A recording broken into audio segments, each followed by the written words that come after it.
পুলিশের হাতে যৌক্তিক দাবিতে আন্দোলনরত বাংলাদেশ প্রকৌশল বিশ্ববিদ্যালয় শিক্ষার্থীরা রক্তাক্ত হওয়ার ঘটনায় তীব্র ক্ষোভ ও নিন্দা জানিয়েছেন জাতীয় নাগরিক পার্টির উত্তরাঞ্চলের মুখ্য সমন্বয়ক সার্জিস আলম। তিনি বলেছেন, পুলিশকে দিয়ে যৌক্তিক দাবিতে আন্দোলনরত বুয়েট শিক্ষার্থীদেরকে রক্তাক্ত করার সাহস এই প্রশাসন কোথায় পায়, সেই জবাব তাদেরকে দিতে হবে। বুধবার ২৭শে আগস্ট নিজের ভেরিফাইড ফেসবুক পেজে দেওয়া এক পোস্টে সার্জিস আলম এ মন্তব্য করেন। পোস্টে সার্জিস লিখেছেন, পুলিশকে দিয়ে যৌক্তিক দাবিতে আন্দোলনরত বুয়েট শিক্ষার্থীদের রক্তাক্ত করার সাহস এই প্রশাসন কোথায় পায়, সেই জবাব তাদেরকে দিতে হবে।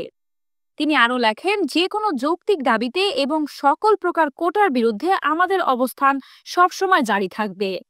বুয়েট শিক্ষার্থীদের প্রতিটি যৌক্তিক দাবির সঙ্গে একাত্মতা পোষণ করছি এবং তাদের ওপরে হামলায় যারা জড়িত তাদের ধিক্কার জানাই। এর আগে রক্তাক্তের ঘটনায় পুলিশের কড়া সমালোচনা করে বুয়েট শিক্ষার্থী আবরার ফাইয়াজও বুধবার বিকেলে নিজের ফেসবুক আইডিতে দেওয়া এক পোস্টে তিনি লেখেন, হাসিনা গেল, কিন্তু হাসিনার পুলিশ আর গেল না। ফাইয়াজ বলেন, মিন্টো রোডের সামনে আসার পরে কোনো ব্যারিকেড নেই, পুলিশ নেই, রাস্তা দিয়ে গাড়ি চলছে, আমরা কয়েকজন মিলে থামালাম সবাইকে।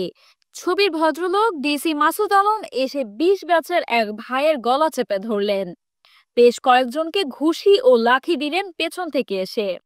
আমাদের আজকের বেশিরভাগ শিক্ষার্থী ছিল ঢাকার বাইরের, দেখে ক্ষেপে গিয়ে তারা মিন্টো রোডে ঢুকলো। তিনি বলেন, আমি নিজে তারপরে সামনে গিয়ে থামালাম কয়েকজন ভাইকে নিয়ে। এর মিনিট খানেক পর দেখি হঠাৎ পায়ের নিচে সাউন্ড গ্রেনেড আর লাঠিচার্জ শুরু। আমি পেছনে ঘুরে সবাইকে আটকে রেখেছি, আর হঠাৎ পুলিশ এসে লাঠিচার্জ শুরু। এরপরে শিক্ষার্থীরা পিছিয়ে গেল। যমুনার কোনো এক সিকিউরিটি ইনচার্জ এসে বললেন, বাবা তুমি ওদের পেছাতে বলো একটু গিয়ে। আমি কিছু কথা বলে বললাম, আপনারা টিয়ার শেল, সাউন্ড গ্রেনেড আর মাইরেন না, আমরা পেছাচ্ছি। অথচ শিক্ষার্থীরা যাওয়ার আগেই টিয়ার শেল, সাউন্ড গ্রেনেড, জল কামান ব্যবহার করলো। যাকেই একা পেয়েছে ধরে পিটিয়েছে। একজনের মেরুদণ্ডে স্প্লিন্টার ঢুকে গেছে। ফাইয়াজ আরো বলেন, ছাত্রদের ওপর হামলার পর যদি ম্যাও করে সবাই পালাইতো তাহলে আজ হাসিনার সরকারই থাকতো। প্রিয় দর্শক, এই ছিল সর্বশেষ সংবাদ। পরবর্তী সংবাদ পেতে ক্লিক নিউজ 24 এর সাথেই থাকুন। ধন্যবাদ।